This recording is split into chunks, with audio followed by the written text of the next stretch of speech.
In 1942, when Nazi Germany controlled much of Europe, the United States and its allies were working on the most secretive, ambitious project in history, the Manhattan Project, a race to beat the Nazis to the first atomic bomb. The weapon was developed at Los Alamos, high above Santa Fe, New Mexico, where scientists built a plutonium implosion device. After years of round-the-clock research and industrial effort, they proved it could work. President Harry Truman was in Potsdam when news of Trinity reached him. A coded cable from New Mexico reported the test had been successful beyond expectations. It changed the tone of the conference. With Churchill and Stalin across the table, Truman now knew the bomb worked. On July 24th, he told Stalin, deliberately vague, that the United States had a weapon of unusual destructive power. Stalin, with a smirk, replied, "I hope you'll make good use of it against the Japanese." Knowing full well about the secrets of the Manhattan Project through espionage. 2 days later, on July 26th, came the Potsdam Declaration, issued by the United States, Britain, and China. It called on Japan to surrender unconditionally. In Tokyo, the divided leadership effectively did not accept, choosing to ignore the declaration with silence while pursuing a last-ditch hope for Soviet mediation.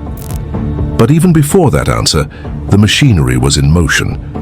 On July 25th, Truman approved General Karl Spaatzy's order authorizing the composite group to deliver atomic bombs as soon after August 3rd as weather permitted, against a target list that included Hiroshima, Kokura, Niigata, and Nagasaki.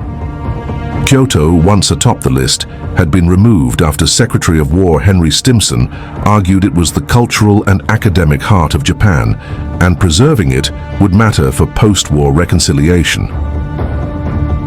Tokyo was not chosen because months of firebombing had already devastated the city, making damage assessment close to impossible.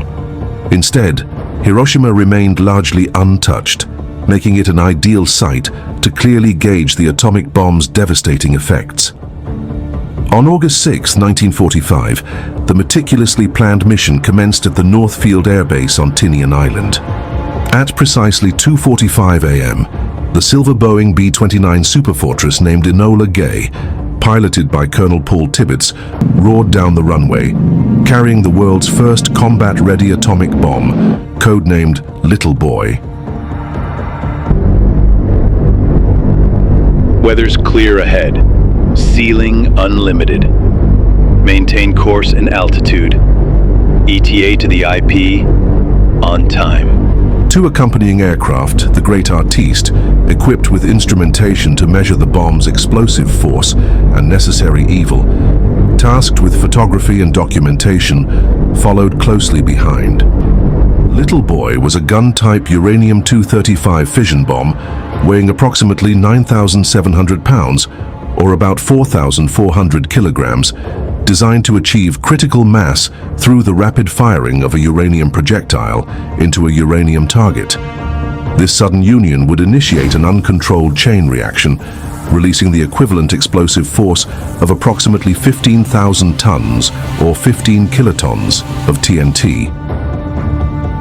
After a 6-hour flight covering roughly 1,500 miles, or about 2,400 kilometers, the formation approached the Japanese mainland around 7 a.m. Weather reconnaissance aircraft, Straight Flush, had earlier confirmed clear skies over Hiroshima, sealing the city's fate. Approaching at an altitude of 31,000 feet, or about 9.5 kilometers, Tibbets began his bombing run, handing final control to Bombardier Major Thomas Farabee. Japanese radar detected the small group of aircraft around 7:09 a.m., prompting initial air raid sirens in Hiroshima.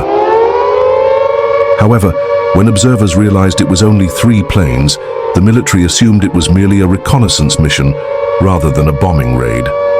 Tragically, they cancelled the alert, allowing daily life to resume in the city. At 8:09 a.m., the target, Aoi Bridge, near the city center, came clearly into view through Farabee's Norden bomb site. Precisely at 8:15 a.m., as Enola Gay reached the optimal release point, Farabee triggered the mechanism. opening the bomb bay doors and releasing Little Boy toward Hiroshima, initiating an instantaneous, unstoppable nuclear chain reaction.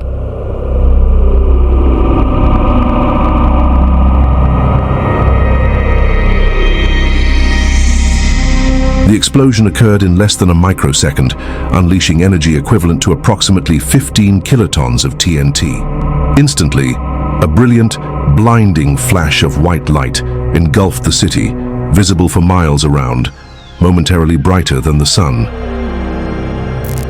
Observers on the ground described an intense burst, followed by an enormous, deafening boom.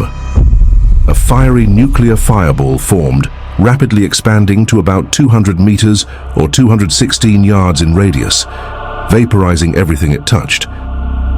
Radiating outward, the blast wave produced staggering devastation.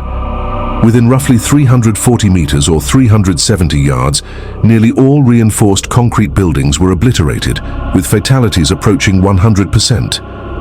Outward to about 1.7 kilometers, or just over a mile, residential buildings collapsed, widespread fires ignited, and massive loss of life occurred. At even greater distances, up to 4.5 kilometers or 2.8 miles, the shockwave shattered windows, injuring thousands who had curiously approached windows after seeing the flash. The intense thermal radiation inflicted third-degree burns, penetrating skin layers deeply and rendering thousands of survivors severely disfigured or disabled. Within approximately 2 kilometers, or 1.2 miles, the heat was severe enough to cause instantaneous third-degree burns, and fires erupted throughout the city, creating a deadly firestorm that raged for hours,